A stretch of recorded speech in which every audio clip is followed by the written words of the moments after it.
오늘 우리에게 주시는 하나님의 말씀은 룻기 2장 1절에서 13절까지입니다.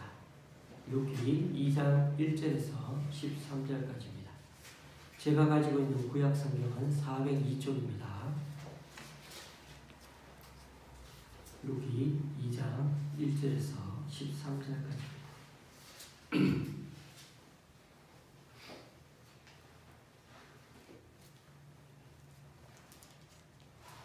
교독하실 때 마지막 절은 같이 읽도록 하시겠습니다.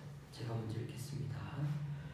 나오미의 남편 엘리멜렉의 친족으로 유력한 자가 있으니 그의 이름은 보아스더라.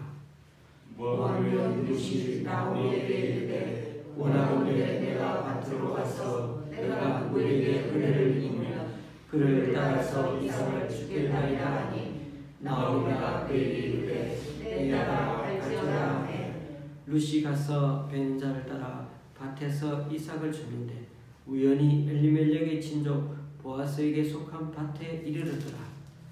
마침 보아스가 베들레헴에서부터 와서 벤 자들에게 이르되 여호와께서 너희와 함께 하시기를 원하노라 하니 그들이 대답하되 여호와께서 당신에게 복 주시기를 원하나이다 하니라.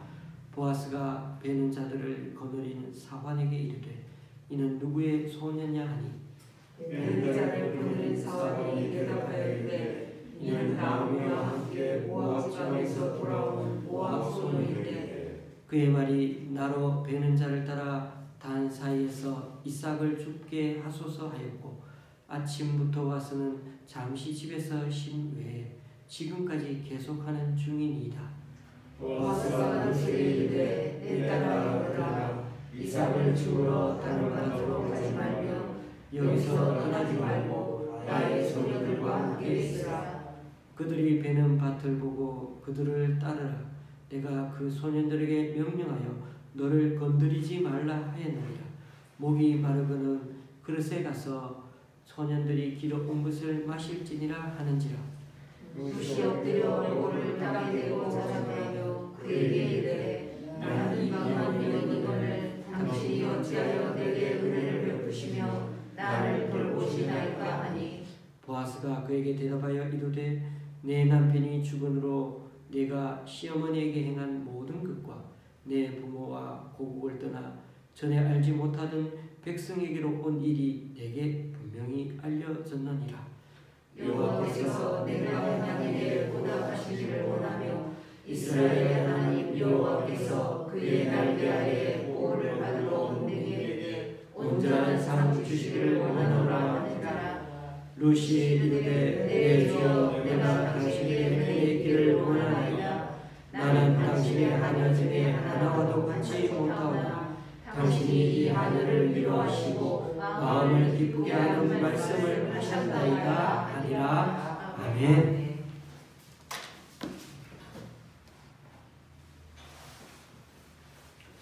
우리가 TV 드라마를 보다 보면 어떤 젊은 남자와 여자가 만나서 사랑을 하는데 서로 얘기를 막 하다 보니 과거에 어디서 스쳐 지나가면서 그들이 만난 적이 있었다는 걸 알게 되는 그런 장면들을 가끔 보게 됩니다. 두 사람은 그럴 때 또 이게 바로 운명이라는 거구나 그러면서 서로를 더 애틋하게 여기고 그렇게 더 사랑하게 됩니다. 이처럼 우리가 살다 보면 우연히 사람을 만나게 되거나 우연히 일들이 잘 풀리는 경우도 있습니다. 그런 우연히 두세 번만 겹쳐져도 우리도 모르게 그런 사람을 운명처럼 만났다고 말하게 됩니다. 지금까지 살아온 세월들을 한번 우리 자신들을 돌아보십시오. 그런 일들이 얼마나 여러 번 있었는지. 저도 아내를 처음 만나는 날 원래는 다른 사람을 만나기로 되어 있었습니다. 그런데 아내를 만나 얘기하다가 보니까 아내와 제가 생일이 같은 거예요. 그리고 생각하는 것도 참 비슷한 게 많고 그러다 보니 커피숍에서 만났는데 제 앞에 앉아 얘기하고 있는 사람이 그때부터 운명처럼 제 눈에 확 들어오더라고요. 그러니 노사연 씨 노래 만남의 가사처럼 아내와 저의 만남은 우연이 아니었습니다. 그렇다고 운명적인 만남도 아닙니다. 저는 운명이라는 말 대신에 섭리라고 말하고 싶습니다. 섭리라는 말은 사람이 사용할 수 있는 말이 아니죠. 하나님은 이 온 세상을 창조하실 때 계획과 목적을 갖고 계셨습니다. 그 목적과 계획에 맞게 이루어가는 그 과정을 우리는 신학적인 용어로 섭리라고 하는 것입니다. 그런데 이 섭리를 우리 인간에 한번 적용해 보면요. 하나님은 우리의 인생과 이 땅의 역사에 대해서 계획을 갖고 계시고 그 계획을 이루기 위해 사람들을 움직이시고 수많은 방법과 과정에 대해서도 생각하고 계실 것입니다. 지금도 하나님은 지금도 이 일들을 이루어가기 위해 우리들 인생의 수많은 사건에 여전히 개입하고 또 간섭하고 계시죠. 그리고 결국은 우리 인간의 뜻이 아니고 우리의 계획이 아니고 하나님의 뜻을 이 온 세상에서 여전히 이루어가고 계신다는 것입니다. 우리는 이 모든 걸 묶어서 섭리라고 부르는 것입니다.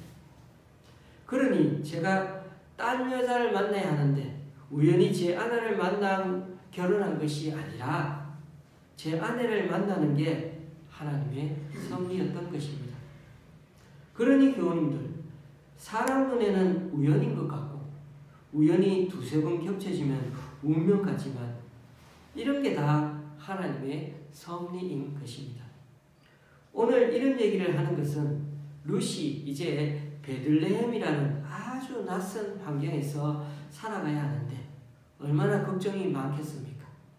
무엇부터 어떻게 해야 할지, 직업도 없는데 또 과부인데 어디서 일하며 먹고 살아야 할지, 다행히 기거할 집은 어떻게 해서든 마련했는지 그렇게 시어머니와 같이 살게 되었습니다. 2절을 한번 보십시오. 모압 여인 룻이 나오미에게 이르되 원하건대 내가 밭으로 가서 내가 누구에게 은혜를 입으면 그를 따라서 이삭을 주겠나이다 하니 나오미가 그에게 이르되 내 따라 갈지어다 하매 룻은 당장 먹을 것을 얻으려고 남의 밭에 가서 주사다가 떨어진 것들을 주워 오겠다고 말합니다. 그 방법밖에 없죠. 우리가 이미 1장에서 본 대로 보리 추수 시작할 때 베들레헴에 다행히 나오미와 룻이 들어와 있습니다.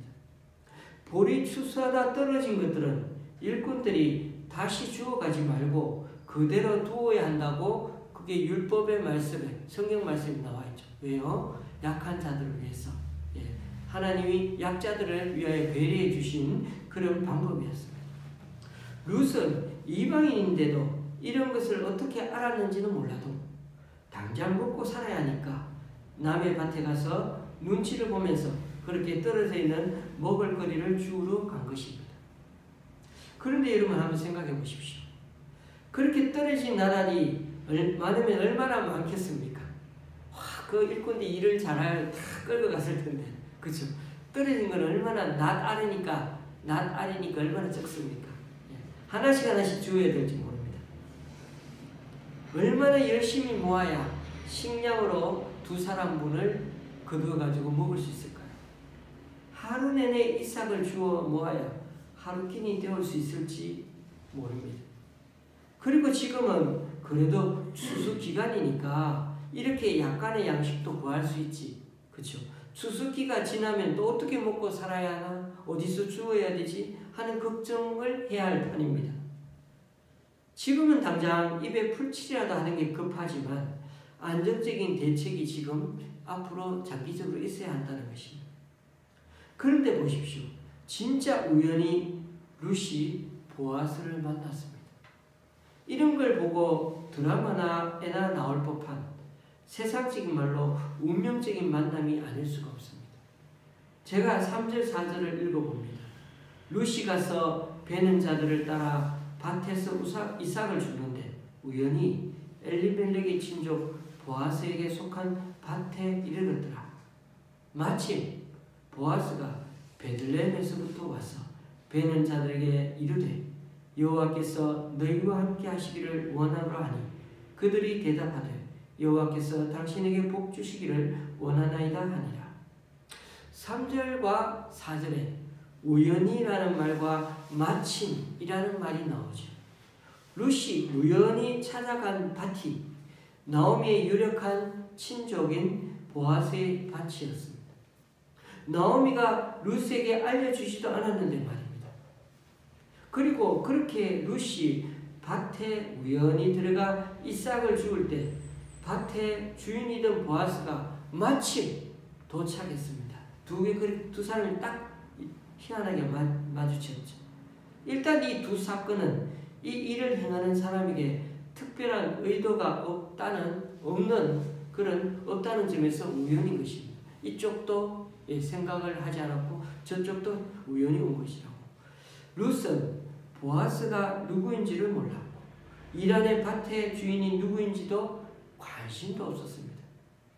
베들레헴에서 추수하고 있는 여러 밭 가운데서 인심 좋아 보이는 어느 밭에 툭 들어가가지고 지금 열심히 죽고 있는 것이죠. 보아스 편에서도 어떻습니까?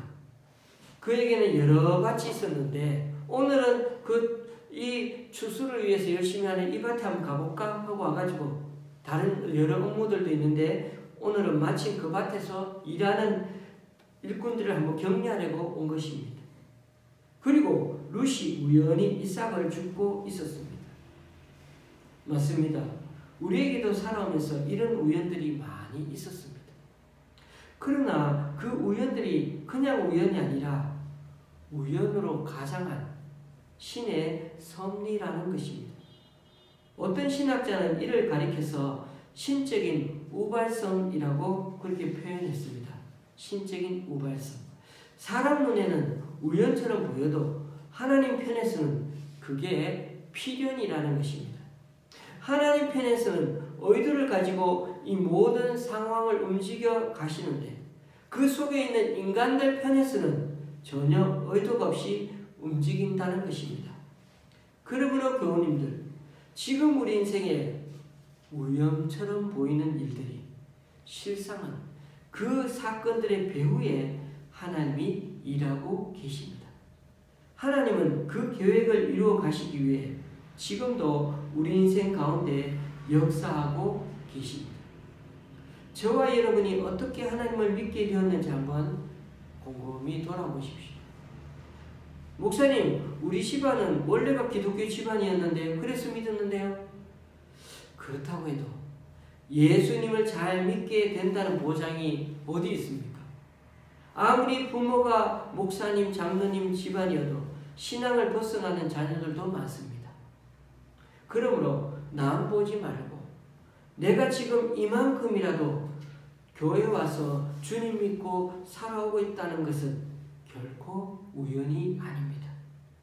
룻과 보아스의 만남도 우연이 아니라 우연을 가장한 하나님의 필연이고 섭리라는 것입니다. 우연히 보아스가 자기 밭을 보러 갔다가 이삭을 줍는 룻을 보았습니다. 룻 말고도 가난한 사람들이 거기 와가지고 전부 다 이렇게 밭에 죽고 있었을 텐데 보아스의 눈에 룻이 들어왔습니다. 그래서 매니저 역할을 하는 사람이 보아스에게 이렇게 보고합니다.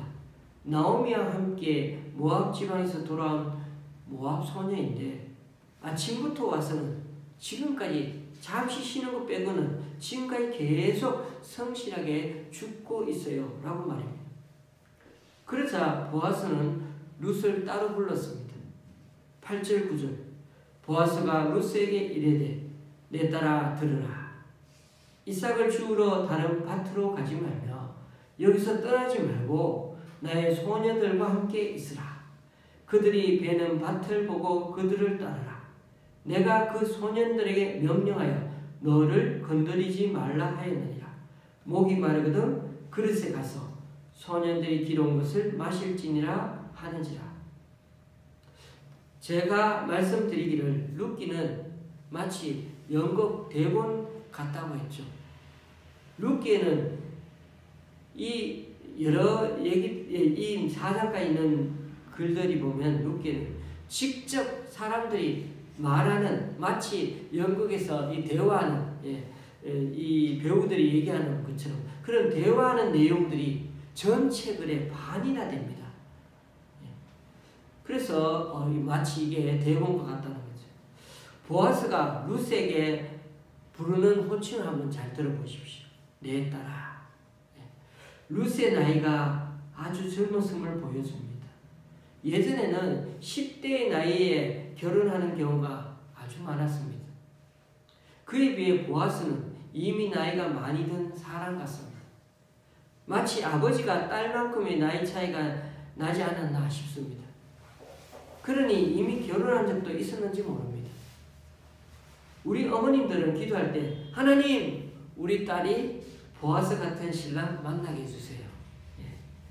기도하는데 이런 걸 좀 알게 되면 우리 어머님들이 좋아할 만한 사이감은 아닌 것 같습니다. 나이가 많으니까. 어쨌든 보아스는 룻에게 3가지를 약속합니다. 다른 밭에 가지 말고 여기서 줄곧 주우면 충분히 먹고 살 수 있다는 겁니다. 2번째는요. 남자들이 목 건들도록 잘 지켜주겠다고 약속합니다. 3번째, 이 약속은 그 당시에는 지금처럼 경찰도 없어서 여인들에게는 그 당시에는 안전을 위협하는 일들이 참 다반사였습니다. 3째, 언제든지 목마르면 일꾼들이 마시는 물을 너도 마실 수 있게 해주겠다는 겁니다. 모든 것이 참 불안했던 룻이었는데 오늘 첫날 와가지고 이렇게 한 번만에 다 해결받으니까 얼마나 좋은지, 그죠? 그러나 솔직히 아주 젊은 여인인 룻으로는 이런 생각도 들지 않았겠습니까? 도대체 이 사람이 왜 이렇게 나한테 잘해주는 거지? 10절입니다. 룻이 엎드려 얼굴을 땅에 대고 절하며 그에게 이르되 나는 이방 여인이거늘 당신이 어찌하여 내게 은혜를 베푸시며 나를 돌보시나이까 하니. 여러분, 세상에 공짜가 없다라는 말을 잘 아시죠? 우리 룻도 아마 이것을 알고 있었을 것 같아요. 공짜가 세상에 없는데, 이렇게 좀 나이가 많은 어른이 너무나 과한 배려를 해주니까 갑자기 훅 들어오니까 상당히 부담스러웠을 것입니다. 여기서 보아스가 잘못 설명하면 이 보아스는 어떤 사람이 됩니까? 여자 마음을 돈 주고 사는 속물 같은 사람, 이렇게 좀 젊은 여자를 데리고 가려고 하는 그런 사람을 느끼지 않겠습니까? 11절에서 보아스는 어떻게 대답했을까요? 보아스가 그에게 대답하여 이르되 네 남편이 죽은 후로 네가 시어머니에게 행한 모든 것과 내 부모와 고국을 떠나 전에 알지 못하던 백성에게로 온 일이 내게 분명히 알려졌느니라. 보아스는 나오미와 룻이 베들레헴으로 돌아온 얘기를 이미 들어 알고는 있었지만 룻이 어떻게 생겼는지 오늘 여기서 처음 본 것이죠. 그래서 룻이 시어머니를 잘 모신 것과 또 모압을 버리고 이스라엘로 돌아와서 이스라엘 국민처럼 그렇게 살아가는 것에 대해서 아주 높은 평가를 하고 있었던 차였습니다. 그러니까 시므를 잘 모시고 또 이스라엘에서 살려고 하는 온 이 이방 여인이라는 소문 때문에 룻을 잘 대해줄 수밖에 없었다고 말하고 있는 것입니다. 룻이 어쨌든 자신의 친족이 되었을 뿐만 아니라 또 룻이 선을 베풀어 사랑으로 시어머니를 잘 섬기는 것을 보니까 나도 너에게 선을 베푸게 된 거고 그런 헤세드의 사랑을 베풀 수밖에 없었다는 것입니다. 여기서 우리는 아주 중요한 교훈을 또 하나 깨닫습니다. 하나님 나라에서는 사랑을 주면 그 사랑이 또 다른 사랑을 낳는다는 것입니다. 사랑은 사랑을 낳습니다. 긍휼을 얻게 되고 긍휼을 낳게 되고. 그게 우리가 말하는 그 마태복음 5장에 나오는 팔복이 나오는 것 중에 하나죠. 은혜를 베푸면 은혜를 베푼 이상으로 또 은혜를 받게 된다는 것입니다. 룻이 나오미를 향해 선함, 헤세드, 인애를 베푸니까 보아스도 그 소문을 듣고는 선한 마음으로 헤세드를 룻에게 베풀고 있는 것입니다. 교우님들, 아무리 룻이 열심히 하고 노력을 해도 나오미의 그 지금 빈 곳간, 텅 빈 것, 가난함, 이 지금 있는 것들 다 해소할 수 없습니다. 채울 수가 없습니다. 그만큼 왜냐? 룻 자신도 아무것도 가지지 못한 이방 여인, 그것도 과부가 아닙니까? 그런 상태에서도 룻은 나오미를 선함으로 여전히 어머니를, 시어머니를 헤세드로 품고 있습니다. 그렇게 헤세드로 품는 것을 누가? 하나님이 보셨습니다. 그때 하나님의 긍휼과 인애가 폭발하시고 긍휼함을 보고서 긍휼함을 더해 주셨습니다. 가만히 계실 수가 없어서 이렇게 그 보아스라는 사람을 통해 환경과 상황으로 역사해 주신 것입니다. 그러므로 교우님들, 룻처럼 우리에게 주님의 긍휼이 필요하십니까? 주님 우리에게 긍휼을 다하여 주십시오. 은혜를 베풀어 주십시오. 그러면 우리도 룻처럼 어떻게? 먼저 긍휼이 필요한 영혼을 향해 팔을 내밀고 긍휼을 베풀어 보아야 할 것입니다. 그러면 주님께서 긍휼이 필요한 우리뿐만 아니라 긍휼을 필요로 하는 사람들에게 하나님이 둘 다 그렇게 주님의 긍휼로 덮어 주실 것입니다. 12절과 13절을 읽으며 오늘 말씀을 마무리하고자 합니다. 여호와께서 네가 행한 일에 보답하시기를 원하며 이스라엘의 하나님 여호와께서 그의 날개 아래 보호를 받으러 온 내게 온전한 상 주시기를 원하노라 하는지라. 룻이 이르되 내 주여 내가 당신께 은혜 있기를 원하나이다. 나는 당신의 하녀 중에 하나와도 같지 못하오나 당신이 이 하녀를 위로하시고 마음을 기쁘게 하는 말씀을 하셨나이다 하니라. 보아스는 룻을 칭찬하면서 이 모든 것에 대해서 하나님의 온전한 상이 내려지기를 축복해 주었습니다. 그런데 이 과정에서 그는 좀 특이한 표현을 룻에게 사용하고 있죠. 하나님께서 어떻게 그의 날개 아래 보호를 받으러 온 룻에게 상 주시기를 원한다는 겁니다. 룻이 시므에 대한 의리 때문에 베들레헴으로 온 것을 넘어서서 이제는 하나님의 돌봄을 경험하기 원하는 이 룻, 그런 복을 받는 신앙인으로 룻이 변화되고 성장하고 그렇게 바뀌어갔으면 좋겠다고 그렇게 축복하고 있는 것입니다. 사실 룻은 아주 나이 많은 중년이 자기에게 특별한 관심을 갖는 게 부담스러웠는데 이 말을 딱 들으니까 마음에 이제는 자유를 얻은 듯합니다. 이제 하나님에 대한 신앙을 붙잡고 살라는 이 말을 들으면서 룻은 완전히 자기 마음을 열어서 온전한 감사를 표하게 되었던 것입니다. 그 말이 지금은 경계심을 갖고 있었는데 그 말을 들으니까 자신에게 너무 위로가 되고 또 자기 마음이 기뻤다고 하고 있습니다.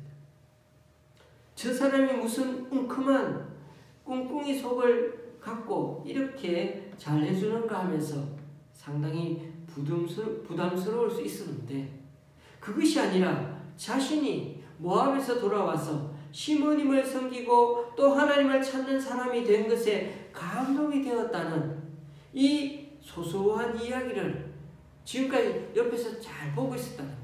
그 소소한 얘기를 누구에게? 직접 룻에게 얘기해 주니까 룻이 얼마나 지금까지 순간적으로 세웠던 그 경계했던 마음 다 풀리고 얼마나 그 마음이 감사한지 그렇게 확 마음이 열리게 되었다는 것입니다.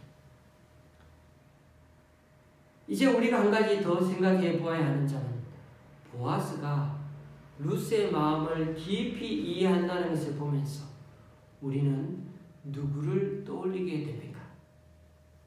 보아스는 누구를 상징하는 건가요? 우리 하나님이십니다.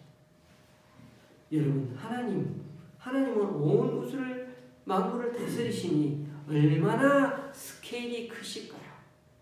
이 지구에만 해도 일어나는 사람 간의 수많은 일들에 하나님께서 간섭하시고 관여하시고 또 역사하시고 하나님의 섭리를 베푸시는데 그런 하나님이 이 연약한 두 과부 룻과 나오미에게 신경 쓸 겨를이 어디 있겠습니까? 아닙니다. 우리 하나님은요, 이 보아스처럼 이 세상에 작고 초라한 사람들의 그 소소한 이야기를 다 아시는 것처럼 이 이야기들 가운데 있는 이런 이야기들을 우리들 삶에 의해서도 소소히 세세히 다 알고 계시고 귀 기울이시고 또 응답하시는 참 좋은 하나님이라는 사실입니다. 교우님들, 이런 하나님을 알게 되면 룻과 같이 우리의 마음도 태도도 달라지겠죠. 우리가 하나님께 순종하고 이웃을 사랑으로 섬기며 산다고 해도 우리가 겪는 그런 어려움이 당장 해결되지 않을 수도 있습니다. 거기다가 우리는 앞으로 얼마나 더 아파하며 인내해야 할지도 모릅니다. 이 땅에서 우리는 위로받지 못할 수도 있고요. 아무도 우리의 수고와 헌신을 알아주지 않을 수도 있지만요. 룻도 처음에는 아무도 알아주지 않고 그렇게 했잖아요. 그래도 누군가가 한 사람이, 그래도 하나님만이, 우리가 하나님 앞에서 올바른 성도로 계속해서 살아가기만 한다면은 하나님께서 주시는 위로, 그것만은 다른 누구는 다 알아주지 않아도 하나님만 우리를 알아주시니까요. 하나님 주시는 위로는 받을 수 있게 된다는 것입니다. 하나님은 다 보고 계셨고요. 보아스처럼 다 기억하셨으면 결국에는 마지막에 다 채워주실 것입니다. 인생이 잘 안 풀려서 가뭄과 흉년 때문에 모압으로 갈 수도 있는 게 우리 인생입니다. 그리고 또다시 베들레헴으로 되돌아올 수도 있습니다. 이처럼 우리가 때로 너무 힘든 상황에 살아갈지라도 그것은 하나님께서 우리에게 뭔가를 가르쳐주기 위해 잠시 동안 우리를 그 상황에 두신 자리이기도 한 것입니다. 이런 상황에서 우리가 그분이 내주시는 문제를 나오미처럼 풀어 배우기만 하면, 깨닫게 되기만 하면 주님 앞에 나와서 내가 참 죄인입니다 라고 깨닫기만 하면 우리는 다시 회복하게 될 것입니다. 그러니 힘을 내십시오. 그렇게 살다 보면 우리도 모르게 우리 인생 길목에서 하나님을 상징하는 유력한 자, 보아스 같은 자를 만나게 될 날이 있을 것입니다. 그곳에는 우연의 가장에서 일어나는 하나님의 역사 또한 우리를 기다리고 있을 것입니다. 그러므로 교우님들, 세상은 우리의 수고를 전혀 알아주지 않아도 룻처럼 보아스를 통해 전해지는 하나님의 위로를 경험하며 기쁜 마음으로 이제는 주님을 따라갈 수 있는 저와 여러분의 삶이 될 수 있기를 주님의 이름으로 간절히 축원합니다. 기도하시겠습니다. 주님, 나오미와 룻처럼 여기저기 인생을 떠돌다 다시 신앙의 자리 베들레헴으로 돌아오는 것을 보며 하나님의 섭리에 대해서 생각해 보게 됩니다. 우리가 거쳐간 많은 일들이 있었지만 그것이 우연이 아니요 또 운명도 아닌 하나님의 예비하신 섭리의 과정이었음을 깨닫게 됩니다. 룻이 너무나 과도한 친절과 환대에 부담스러워했지만 알고 보니 그것이 선하게 베풀고 사는 헤세드를 보신 그 하나님께서 우리에게 내리신 긍휼이요 헤세드 자비임을 알게 됩니다. 그러므로 우리들 또한 환경과 상황에 따라 움직이며 살지 않고 늘 말씀대로 꿋꿋이 서게 하여 주시고 우리 인생 아무리 힘들고 어려워도 인생의 길목마다 보아스와 같은 유력하고 신실한 자들을 보내셔서 헤세드를 베풀어 주시기에 앞으로도 주님의 섭리대로 하나님 나라 위에 살려고 애쓰는 우리 각자가 되게 하여 주시옵소서. 예수님의 이름으로 기도드리오며 이제 우리 모두 주님께서 가르쳐 주신 기도를 한 목소리로 함께 기도하오니 하늘에 계신 우리 아버지여 이름이 거룩히 여김을 받으시오며 나라의 임하옵시며 뜻이 하늘에서 이룬 것 같이 땅에서 이루어지이다. 오늘날 우리에게 일용할 양식을 주옵시고 우리가 우리에게 죄 지은 자를 사하여 준 것 같이 우리 죄를 사하여 주옵시고 우리를 시험에 들게 하지 마옵시고 다만 악에서 구하옵소서. 대개 나라와 권세와 영광이 아버지께 영원히 있사옵나이다. 아멘.